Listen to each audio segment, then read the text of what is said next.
Mark 13. Then as he went out of the temple, one of his disciples said to him, Teacher, see what manner of stones and what buildings are here.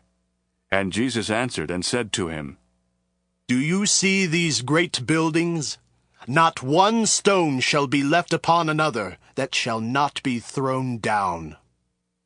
Now as he sat on the Mount of Olives opposite the temple, Peter, James, John, and Andrew asked him privately, Tell us, when will these things be?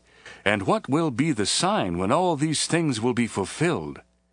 And Jesus, answering them, began to say, Take heed that no one deceives you.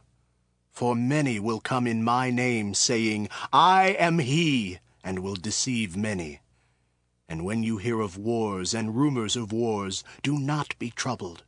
For such things must happen, but the end is not yet. For nation will rise against nation, and kingdom against kingdom.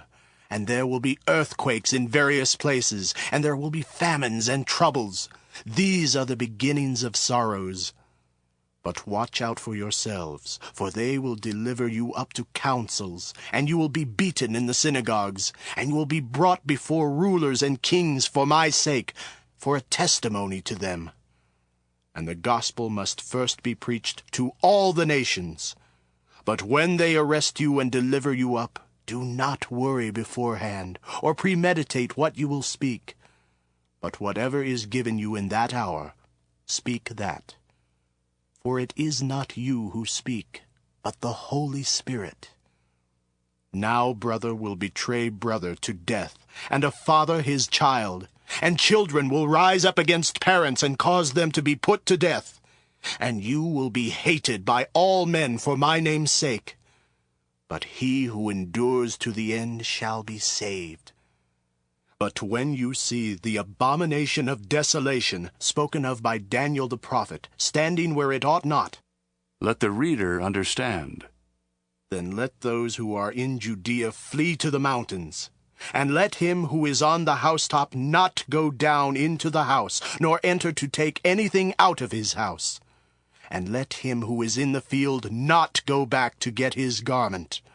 But woe to those who are pregnant, and to those with nursing babies in those days.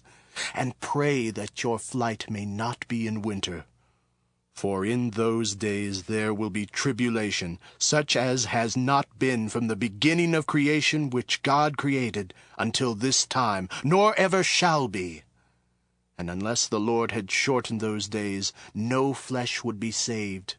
But for the elect's sake, whom he chose, he shortened the days. Then if anyone says to you, Look, here is the Christ, or Look, he is there, do not believe it. For false Christs and false prophets will rise, and show signs and wonders to deceive, if possible, even the elect. But take heed. See, I have told you all things beforehand.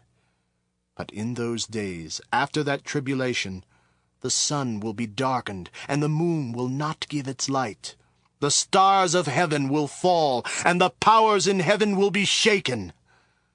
Then they will see the Son of Man coming in the clouds with great power and glory. And then he will send his angels, and gather together his elect from the four winds, from the farthest part of earth to the farthest part of heaven. Now learn this parable from the fig tree. When its branch has already become tender and puts forth leaves, you know that summer is near. So you also, when you see these things happening, know that it is near, at the very doors. Assuredly I say to you, this generation will by no means pass away, till all these things take place. Heaven and earth will pass away, but my words will by no means pass away. But of that day and hour no one knows, neither the angels in heaven nor the Son, but only the Father. Take heed, watch and pray, for you do not know when the time is. It is like a man going to a far country, who left his house and gave authority to his servants, and to each his work, and commanded the doorkeeper to watch. Watch therefore, For you do not know when the master of the house is coming, in the evening, at midnight, at the crowing of the rooster, or in the morning, lest coming suddenly he find you sleeping.